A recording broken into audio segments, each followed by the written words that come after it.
Welcome back to Confessions of a Closer. This is the interview series where I pull back the curtain with other sales reps and entrepreneurs who are doing over 100 grand a month to share with you the tips, tools, and tactics so that you can close a lot more sales and close a lot more lives. Now, as usual, today's show, it's sponsored by the like button. So the only tuition that I require you contribute in exchange for watching this epic content is just smashing that like button. Just turn it blue. It really helps us out a ton in the YouTube algorithm. And for that, I am forever grateful.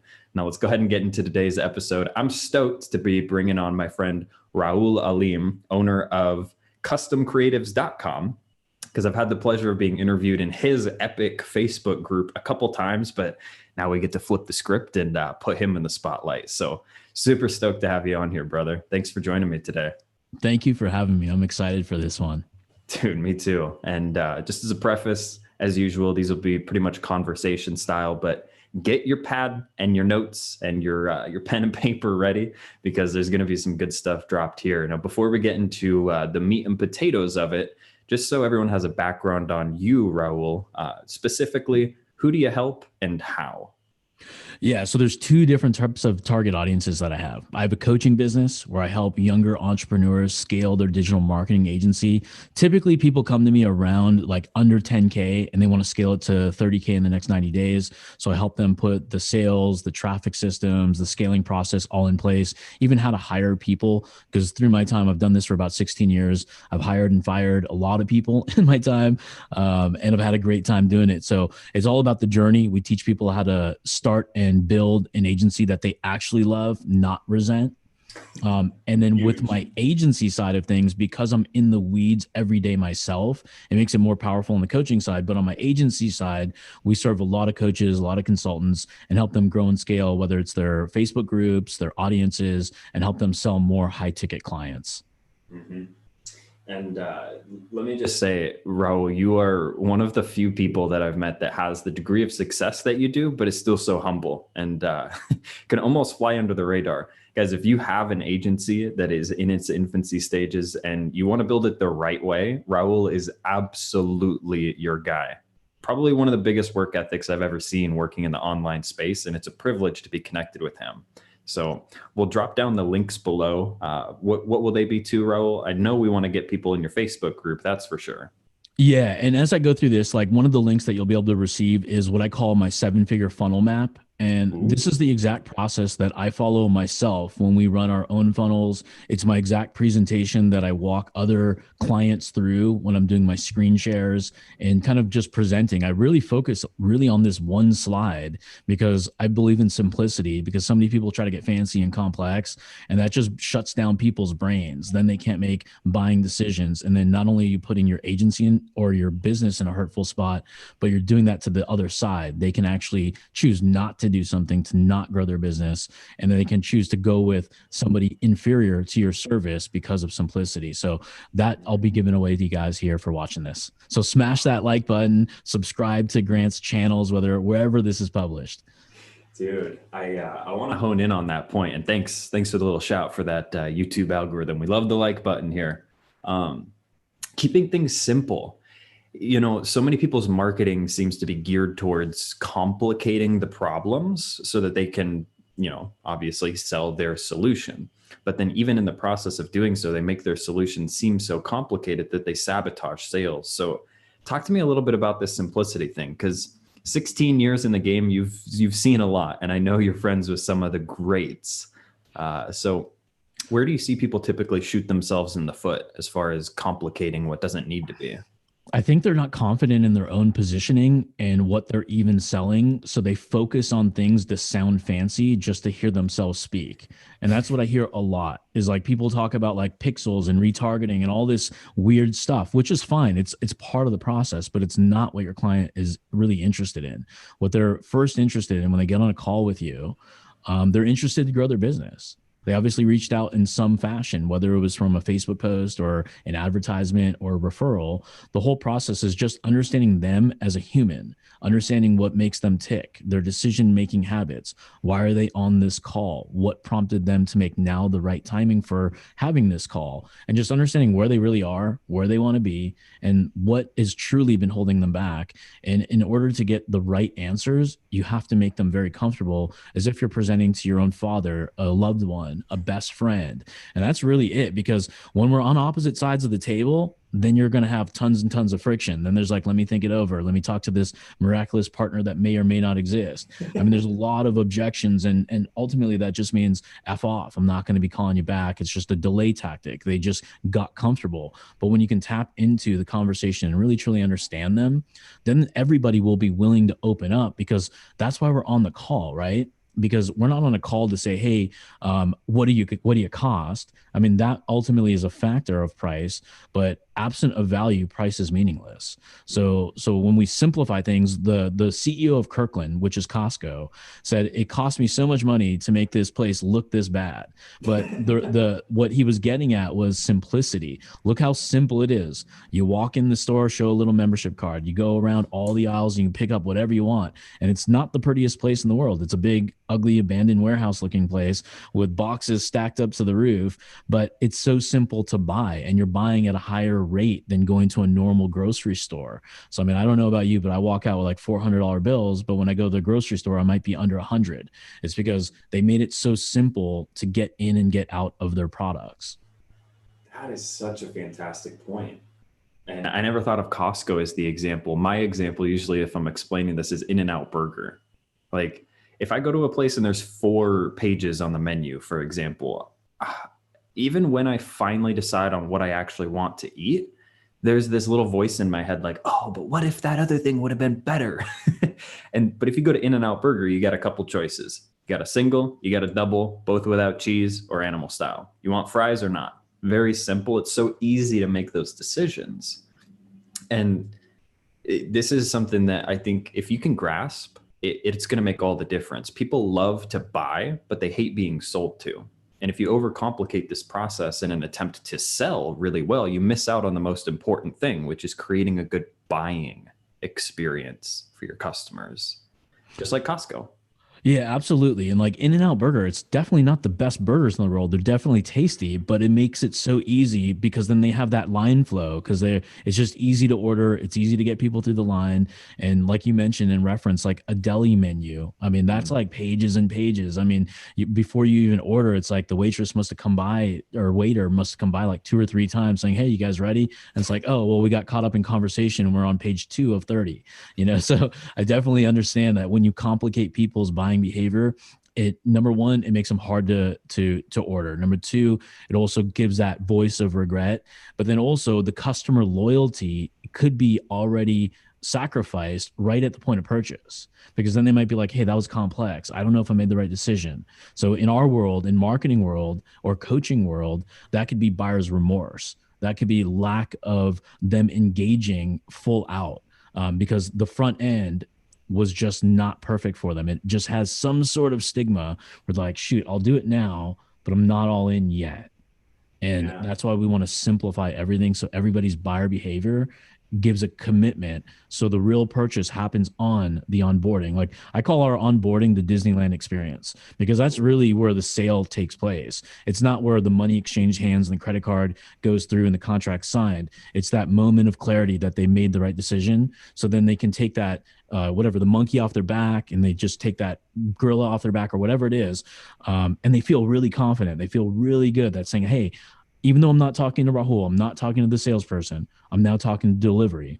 Mm-hmm. I feel so good with the relationship and the trust, where now my team can do the work. I don't have to jump in and say, oh, what had happened was, and it's like, now you're backpedaling and you're expending all that extra energy just to save a deal that you may lose 30 days later, because you were absent of either value or simplifying the buying process. So it's always about taking out buyer's remorse, because the one thing in the agency world that I've always said, no matter what, the moment somebody signs with you is the moment the light bulb in their head goes off that they want to fire you too. So now, how do you elongate that relationship? Because they're looking at their credit card statements. They're not fucking stupid.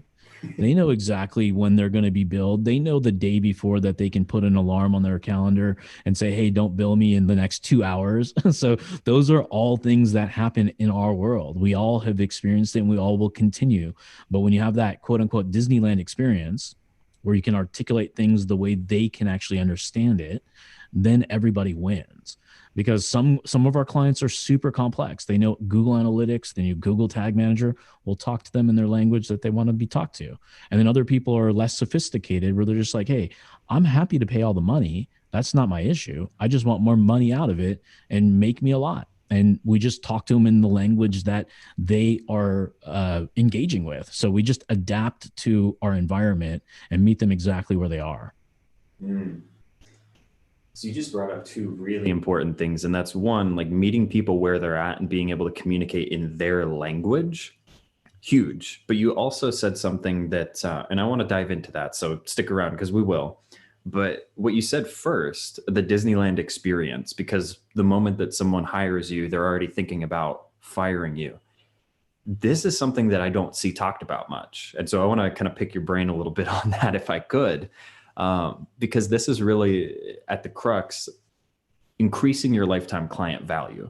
If you can increase your client lifetime value, your commissions go up or your net profit as a company goes up because your acquisition costs inevitably keep going down. The energy output in exchange for that client value becomes a lot better for you. So what are some of the things that maybe you messed up in the past that led to you having such a good Disneyland experience now? Because I usually find like people don't trip into success. They learn through doing things the wrong way first. Yeah, absolutely. So two, not having a transfer process. So it was like close a deal, pass it off. And then the person you're passing it off to isn't really overly aware of the personality type or isn't overly aware of the scope of the work. Because I'm sure a lot of you guys listening to this would probably relate. Salesperson sold me this, what you're saying is different. Mm. So that's where that transfer trust lacks. So that was an error that we made early on is like, oh, we're going to do SEO for you. Oh, we'll do Facebook ads for you. It includes all this stuff. And it wasn't really documented. It wasn't saying, hey, here's what's in the scope. So whoever was doing the work, there was two things that were happening. Number one, the customer would walk all over it and they would get the extra service. Number two, the client would be pissed off and saying, hey, this isn't what I want. I don't want to go forward. I want to stop right now. So then we create friction in the process. So we'd have retention saying, oh, no, I talked to the salesperson. Let's get on the same page. So the way we kind of made that transition is productizing things as best as we possibly can. And inside of our CRM, we send out a welcome message from the salesperson's name, even though it could be done by an assistant, with saying, welcome to the team. Here's what it is. Here's what you're getting. You're going to be talking to the other rainmakers on our team. Here's who they are. Jamie's your project manager. Cody's going to be the project lead. And then Val's going to be your designer. Here's your copywriter. So you have access to a team while you may only be talking to one person. This is what you now have acquired. Mm. So we just made it transparent. All we're doing is now just telling people more specifically what they're getting and what to expect from here. So I think it was just having the balls to basically just not be afraid to explain what you sold. Because like in some salespeople like to skirt that gray line by not addressing things perfectly. And I was one of those when I first started. I was just getting like, oh my God, this guy's about to say yes. Let's just do it. And then like there's no signed contract. There's no clarity. There's no certainty. And it's like, hey, I just sold SEO for $1,500 or $2,000 a month. Do your thing. And then it was just like we would either get walked over or we'd create friction with the client. And we had to choose which one's more important to us. That's so important there, what you just said, because if you are selling someone in with unrealistic expectations and then they refund, it costs you more than missing the sale in the first place. Especially when you have a company that's the size where there's like fulfillment costs that are upfront just for bringing the client on. If you have fulfillment costs going out and that refund ends up happening, what the hell? It's not going to feel good, especially if you're a sales rep, for example, and you just didn't quite get the sale actually locked down and communicated effectively. Your commissions are coming out next month with that refund. That's how it's going to work. So you don't want that. Yeah, I mean, when you're running an agency, there's so many costs. If you're a solo artist, the cost may not be as significant, but the when you're running an agency, it's just a matter of like even at $1,000 a month. If you do 1 2 months fulfillment, you've been paid, you've paid your staff, you've got your writers, you've got your ad designers, etc. So there's all this accumulated overhead, and when you get whether it's a return or a chargeback or whatever, you're not just losing $2,000. You're using basically $4,500 at that point because now you have opportunity costs. You've locked up your resources. I mean, there's all these other values that you can actually like inflate the number as high as you want, but those are all real numbers because you like a lot of people do have capacity on their team. And once you're at capacity and then you lose a client due to a return, everybody kind of has this inherent like the emotions get out, you're upset, did I do something wrong? You feel bad because we're people too, right? You never want to disappoint another person, especially when one of our mantras is like whenever we take on a client we feel we can do the work, and we will never put somebody in a deficit position when they sign with us, but we will teach them the art of science of how this actually works. Because a lot of people think like, oh, I've never done any advertising ever, and I've failed at direct mail and postcards and yellow pages in the past or whatever old school tactics they use. And when they come to digital, somebody put this in their head that it's just this phenomena that just prints money like we're the Federal Reserve. But the reality is we have to understand who their customer is, where they hang out, what their database looks like, what offers actually sell, is it proven or unproven, what content do they have available that can be leveraged. And if they have absent of all that, if they have nothing, that means we're now responsible to say, all right, we'll tell you who your customer is. We'll tell you what offers will sell. We'll help you with your sales game. We'll help you with your follow-up game on emails and text messages and give you the technology that you didn't have. And it could have been integrated 5 or 10 years ago. So now we're going to build the backbone of your organization today. Are we agreeing that we can now move forward so we can actually build an empire versus build this like, where's your sales logs? Oh, well, it's in authorize.net or Stripe. So now you're not really following up. So now you're losing a lot of existing customers. So you're leaving so much money on the table because you brought up upsell, cross sells. I mean, that's one of the first things we talk about before we even run the credit card. One of the questions that I even always ask is like, hey, if while we work together, one of the questions that I have, are you open to ideas and recommendations that as we work on your campaign, that we can feel good giving you advice and tips where we see opportunities to grow your business? I like that. I've never heard a customer say no. I've never heard a customer say no. Don't give me an idea. And all I'm doing is throwing it out there that, hey, we do have other ideas. I know that when we're starting with you, we have a starting point because we're building our foundation of our relationship. Because if we met through or an organic post or an ad, like you don't know where I grew up. You don't know my track record and my history. You don't know that I've worked with thousands of customers all the time. So we have to start somewhere, whether it's a foot in the door where it's like a low ticket, or if they're ready to get aggressive and they want to go with a medium-sized campaign. And then we can grow the relationship through our Disneyland experience, through our customer service and our fulfillment. And then from there, all I ask my team is, hey, recognize the signs. I'll teach you how to recognize. Like when a client's happy, I want to know about it personally. Shoot me a text, shoot me a message, because then I can dig into the numbers. Like, do things look good? Is this the right time to expand that account, or is it a bad time? So I can always have those conversations saying, hey, remember how I told you I had some recommendations for you? I got a chance to look at our numbers before I actually picked up the phone to make sure things are going positive. And I think right now is the time to strike. Are you open to the conversation? Are you available right now? Yeah. And then I can have an honest conversation. I mean, some of the conversations I have with the clients are literally like, hey, let's increase to this service. I'm like, what's the most you'd be willing to spend without me telling you the price so I can hear it from you first? And I'll ask them that straight up. What are you comfortable spending? Yeah, you're a straight shooter, and it goes a really long way in an industry where a lot of people are trying to pull the hood over their customers. Mm-hmm. Like just the way you're like, hey, straight up, I can make you more money. How much are you willing to contribute, or how much are you willing to commit to making more money? Yeah, 100%. I mean, imagine like what a real estate agent does. Like if you're selling to a realtor, it's like, well, what did it cost me? It'll cost you nothing because we don't know if we can even help you yet. But when you go and look for buying a house, what's the first thing they want to know is like, what's your budget? And so a lot of people don't know what their budget is. So I mean, it is an art and a science to be able to articulate like, here's how it works. And I really kind of look at everything as an investment vehicle. Like we have a lot of things that we can invest in. We can buy the newest iPhone and it can depreciate immediately because they'll come out with a new one in 6 months. You can buy a car, and the moment you drive it off the lot, it's worth 30 to 60% less than 2 minutes ago. But then when we invest in our business and we look at the cash quadrant from Robert Kiyosaki, the way people make wealth is not in real estate. It's not in the stock market. It's truly in their own business. So they have the money for those other quadrants. So as a entrepreneur, as a business owner, that's the number one thing is like, I teach people to think differently of like, you're an investment vehicle. Except the unique part about this is there's no up or downside that you cannot control. You get to control how high you go. You get to also control how low you go. So the more money you put in the machine, the more output you'll get out if you do it right. So you have to either get the necessary skills or hire somebody that already has them so you can scale. Amen. Amen.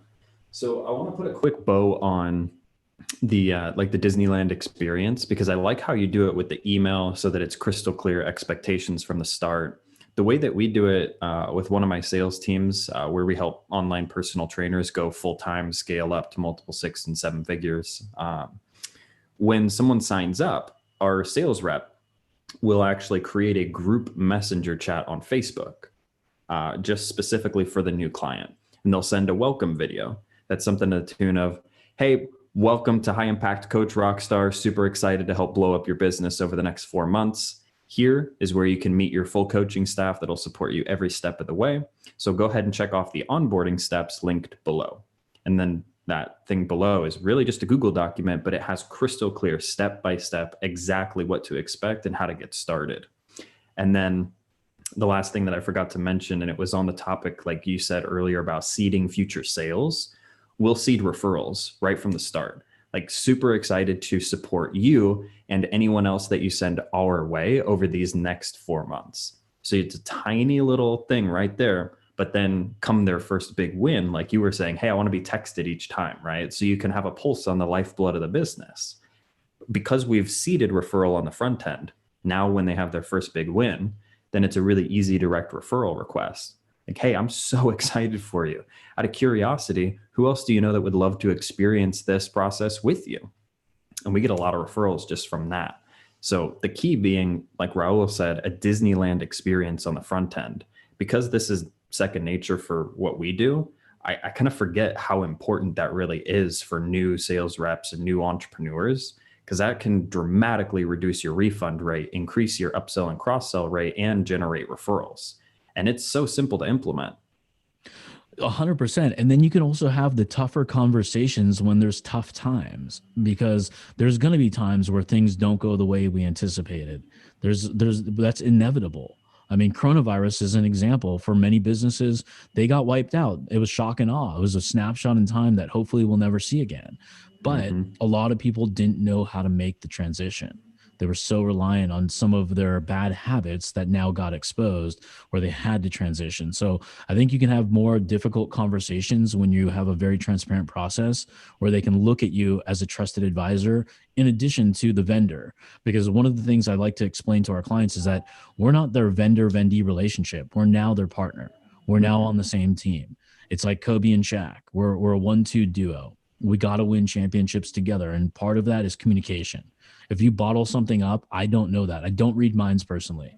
I never have it. I don't think I'll ever take that skill set. So I'm like, if there's something on your mind, if it's big, we want to know now. If it's little, save it for the call. If it's an idea, then you run it by me personally. So ideas mean, hey, maybe there's a strategy that you're trying to think of that can expand your business. I'll walk you through it. And if it involves me, awesome. If it doesn't, I'll put you in the right direction. But yeah, big problems, let us know right away, because we want to know what those are. Because if it's on your mind, we don't want you to erupt on anybody, either your family or us. And if it's little problems, no big deal. Just bring it up on the call. You know, that's something that I've really respected about you from the first time that we met. And I can remember because it was me selling you a ticket to Drive Up Buyers Live. That was like our first interaction.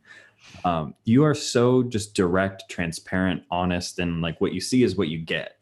And It's rare in the space these days, but I think that that is one of your superpowers, is that, that's a natural part of your personality and you choose to live through that even when it's uncomfortable. Like you mentioned, these hard conversations, it goes a long way to just address it in the moment instead of letting it stew, and to be direct and not worry about necessarily hurting feelings, but doing what's in the highest interest of all parties involved. That's huge. I think that's extremely important because that's how you build a bonded relationship. I mean, because you're an athlete. I was too at one point in my life. And that's where you build the bonded experience. You give direct feedback. If somebody's screwing something up, yeah, you can give them a couple compliments first and then give them the hard news. So there's a way to sandwich. Yeah, there's definitely ways to deliver the message. So like while I am straight to the point and direct, I have a delivery process where obviously I don't want to be rude to the client. I don't want to be rude to my team. I want to be like just very aware of everything and make everybody feel good about this process. So, there is the articulation of how you deliver information, both good and bad. And that's kind of like helped us create these long-term relationships with people, even when things don't go good. We have clients that leave us, they come back. They never thought of we've literally had clients saying, hey, I'm going to go with the cheaper alternative, see if the grass is greener on the other side. I'm like, hey, well, what can I do to keep your business? Because we both know that that's probably not the best medicine for you. Mm. So what do we need to do now to reverse engineer your thought process? Like, what is it that prompted you to want to even explore an alternative outside of us without us knowing? And we're now leading up to this conversation. So we'll dig in and we'll understand it and we'll walk them through the decision-making cycle. Sometimes we say, hey, go for it, try it. Like, what would be appropriate for us to follow up? How much time do you need? And then they'll tell us and we'll say, okay, it's on the calendar. All I expect is just show up. Don't screen me. Don't auto text me. Let's book an appointment. It's going to be 15 minutes. We have the conversation, but just don't screen me. Yeah. So we tell them just straight up directly. Like when we book an appointment, we don't say, oh, call you later, auto text. Like that's not cool. It's an appointment. It's professional. It's business. So show up. Just like if you have a young child at daycare, you don't show up late, you show up on time, right? You don't let the baby scream and sit on the curb. Just same with us. Yeah. Just always doing what's right instead of what's easy. And that's honor the appointment. Yeah. If you're going to be late for your best friend's lunch, so what? That's more social. But when it comes to business and work, yeah, be on time, be prompt, be professional, because people love that. People notice that. I get people laughing when I make sales calls. Like if it's the second or third call, I'm literally staring at the clock. If it's like 11:30 call, I'm like, damn, this 60 seconds at 11:29 cannot be any longer because I'm waiting. I'm like, dude, I want to hit just dial. So when I call, people are like, wow, you're very prompt. I'm like, yeah, because and that's if that's how we're starting and we're doing every conversation, then they already know they're dealing with a whole different person. Oh yeah. Yeah. And that immediately conveys, hey, I respect my time and I respect yours. All I ask from you is the same. Yep, exactly. Dude, talk to me a little bit about some of the biggest sales lessons that you've learned throughout your career, because you've had a long one, and judging by some of the interviews in your Epic Facebook group, you're connected to a lot of the greats. So I have a feeling that I can continue learning even more from you on this sales front. So I know number one was don't overcomplicate the process. Create a simple buying experience for your customers. That's huge. But what else do you got for me? Yeah, I mean, make it easy for the customers to buy. Number two, have a good delivery process so that relationship doesn't put strain on your business. So you get returns, and always think of Disneyland. Like if we look at Disneyland, it's considered the greatest place on earth, right? That's a lot of people saying, oh, where are you going? I'm going to Disney World or Disneyland.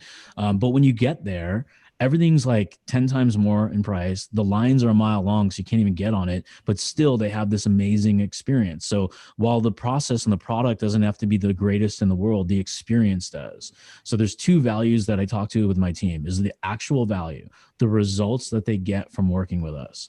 The second value that we sell is us, our relationship. How do we have that value as well? Because sometimes people value that personal relationship above the result.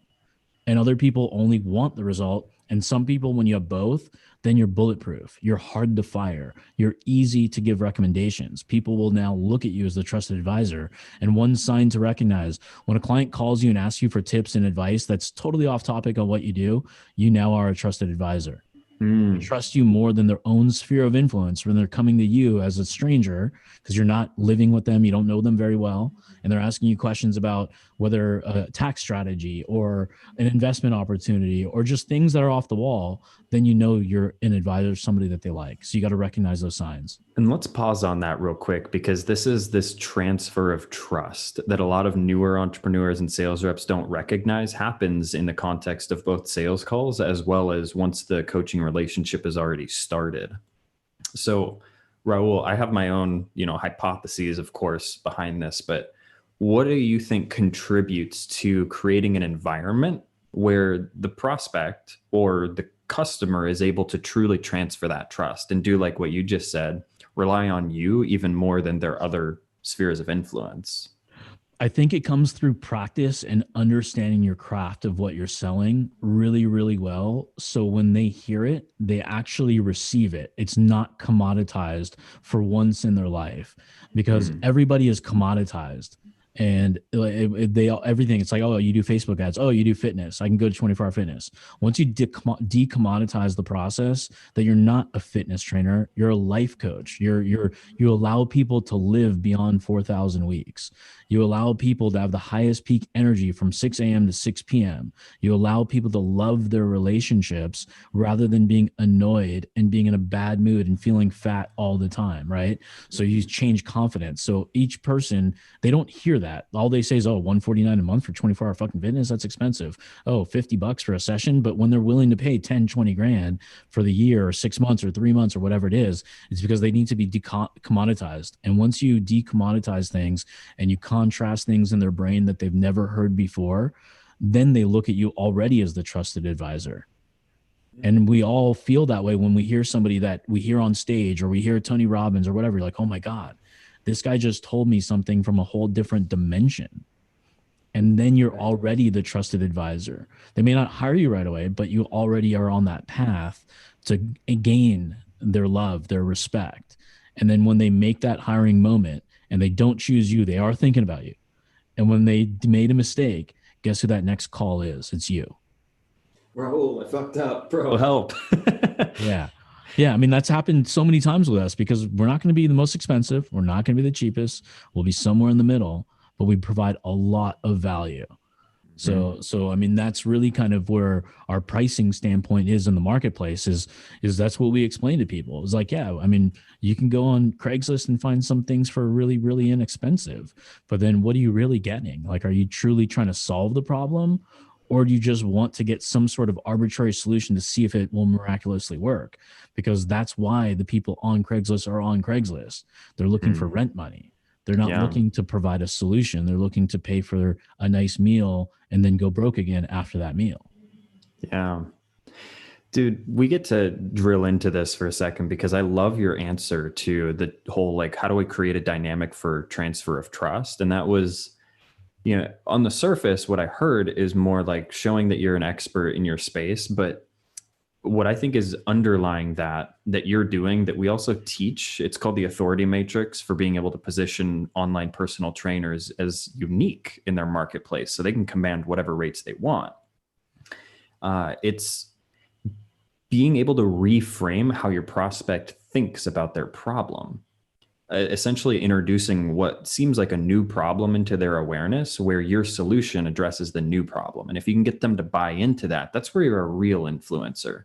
I think it's hilarious that we look to people that have, 100,000 followers on Instagram as influencers, when there was a really popular news article not too long ago that this girl with like 1 million followers couldn't sell 10 t-shirts. Yeah. How much influence do you really have?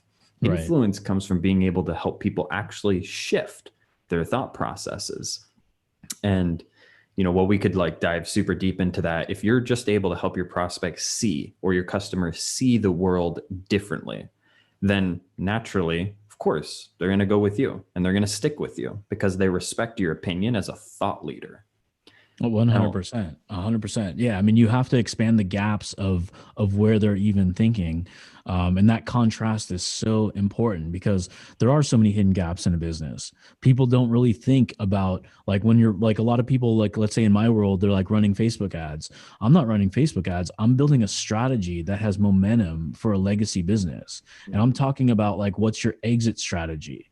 Like, do you think it would be more valuable if you started to put a database together where you have like a marketing machine versus if you got to $1 million with us versus 250,000 on your own?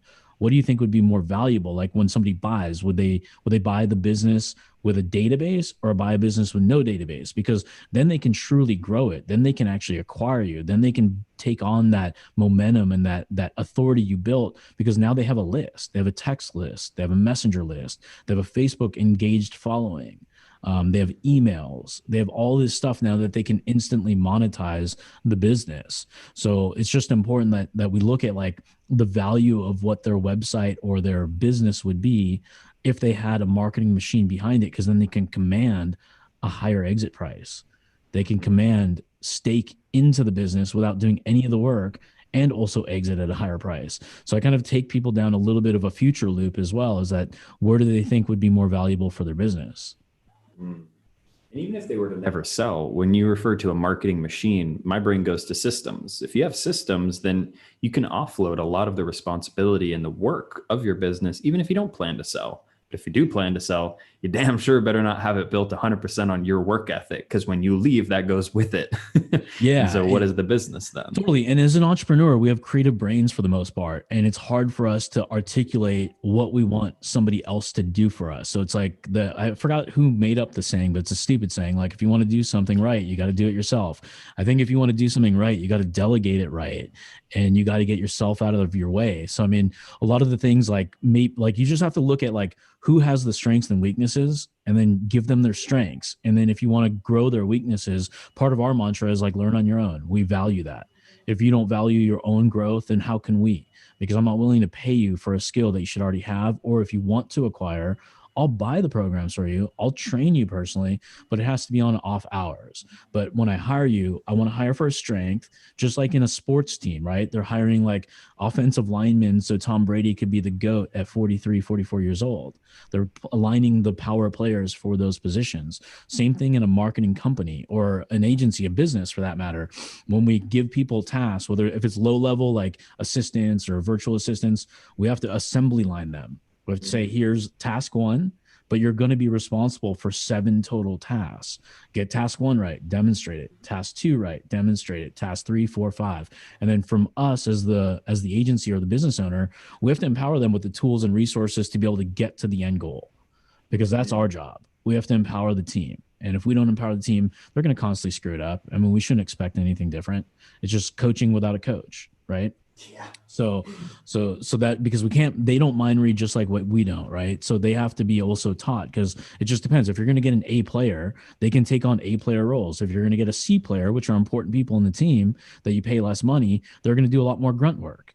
And they're going to do the smaller tasks that you've graduated from as the entrepreneur. So you can leverage, whether if it's overseas, yeah, you can always do $4 to $5 an hour. If it's local, you can always do minimum wage and give them the experience that they want, because that's how we hire. Is like, we have to understand, what's your vision?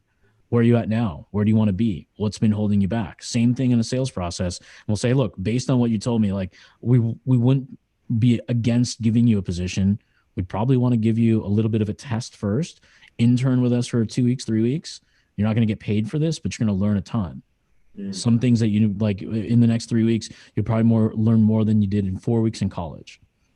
And if at the after, yeah, no, it's totally true. Because I mean, I get, we used to have an internship program. Now I just don't do it as aggressively. But yeah, people would just, like, come back after a year and be like, dude, I learned more in 30 days with you than I did at 4 years at Cal Lutheran or USC or wherever it was. And I'm like, yeah, I'm like, because, like, that's what society wants you to do, is go get a 4-year degree and get in a shit ton of debt. And then when you have an opportunity to invest in the right things, then you associate that investment into debt, which is a whole different conversation. So this is key. I want to talk with you a little bit about this. This is this idea of, like, apprenticeship, learning by working for who you would want to learn from instead of just hiring them. I know this goes a little bit counterintuitive because we're selling coaching. And believe me, I have had my life dramatically transformed by amazing coaches, but I've actually learned the most and grown the fastest in my career by taking on like working for someone that I would have wanted to hire. So when you were getting started and kind of coming up in this space, what did you do? Did you find someone, pay them, and they helped you? Did you work for someone? How did you get to where you're at now when you were first starting out? Yeah, I mean, I think it was my first internship that helped me understand how a business works and how much fun you can also have in a business. So I dropped out of college, and then I went to work for the sports agency. One of my best friends from high school, his sister got married to the vice president of this company called Sports Placement Services, and they represented retired athletes, and they were fucking awesome. It was like Muhammad Ali, Kareem Abdul-Jabbar. No kidding. Yeah, like some of the best. I'm losing. What's the best Dodger? The left-handed Dodger, not Clayton Kershaw, the retired one. He was on. It was Brooklyn. I know nothing about baseball. You caught me. Oh man, I can't believe Sandy Koufax. I can't believe I forgot Sandy Koufax. So, and even I got to meet Joe Montana, Joe Namath. I hung out with Joe Namath and Muhammad Ali, each independently for like the whole day, signing materials. It was an awesome place. It was so much fun. Legit. Yeah. So, and I quite frankly didn't want money. I was probably one of the only people that did not want to get paid. And I was the only intern that worked 40 hours a week, 5 days a week. I drove there and back in Los Angeles traffic. And it was not because I had nothing better to do. It's because I had so much fun being at this environment. The culture was freaking awesome. And then I learned so much about the deficiencies of a business and also the optimization of a business, how things can be all fucked up and it's okay, and how things work. So it taught me so much about doing stuff from an intern level to getting the CEO's laundry, to also being able to hang out with Muhammad Ali, and they trust me enough to be in a room by myself with him. Not get yourself beat up. And not get beat up. Yeah, exactly. So I think that gave me my bearings from my very first real true work experience. The real university that I went to is the family university. My parents are entrepreneurs. My sister is too. I grew up and my daycare was underneath my mom's desk while she was working. She worked with my dad their entire life. So it taught me a lot about good times and bad. I mean, through the 1994 earthquake where it destroyed their whole building, they had immediately pivot and move into our house, and 30 employees working in our house. No. So I mean, there's a lot of like good stuff, bad stuff, and they lived through like when the percentages of interest rates were in the teens.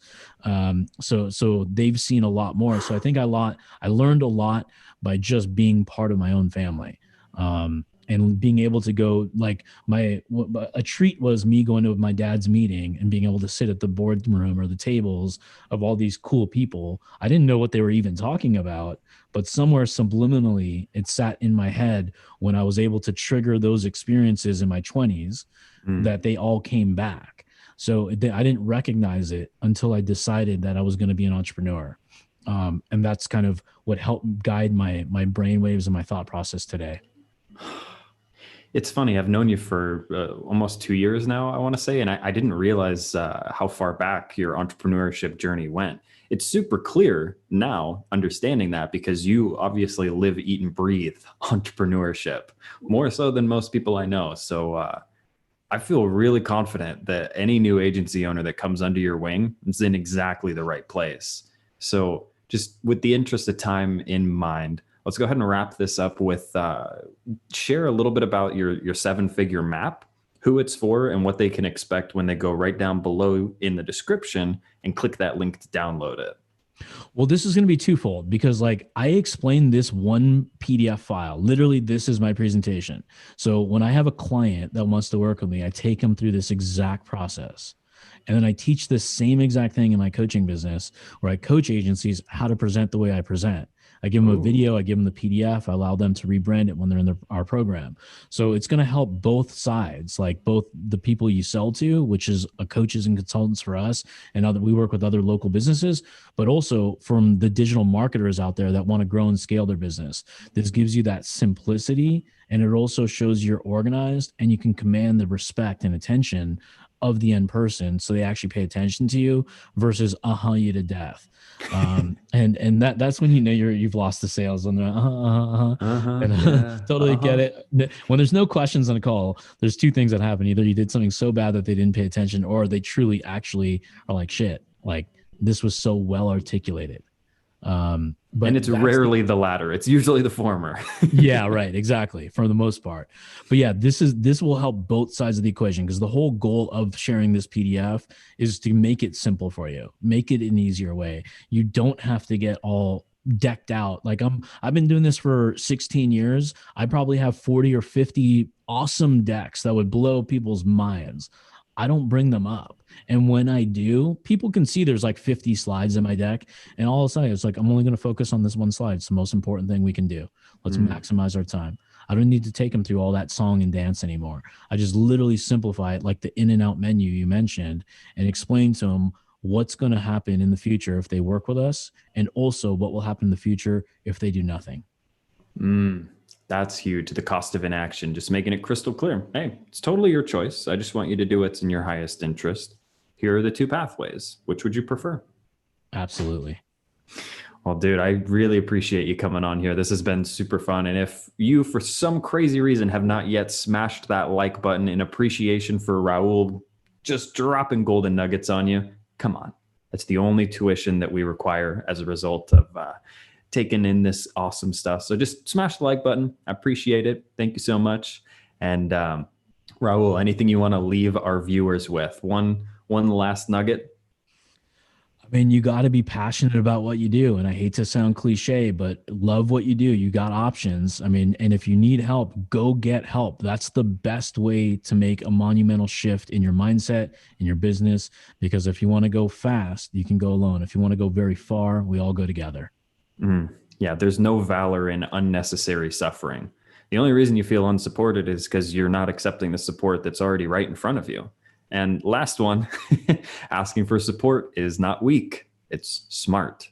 Otherwise, there's no other way we could stand on the shoulders of giants and have created the world that we have today. It's because we rely on other people for support. So if you got an agency, you want to blow it up, Rahul, he's your man. Links are down below. Bro, I really appreciate you coming on. We'll have to do another one of these episodes soon. I'm looking forward to it. I love it, man. I'll see you soon.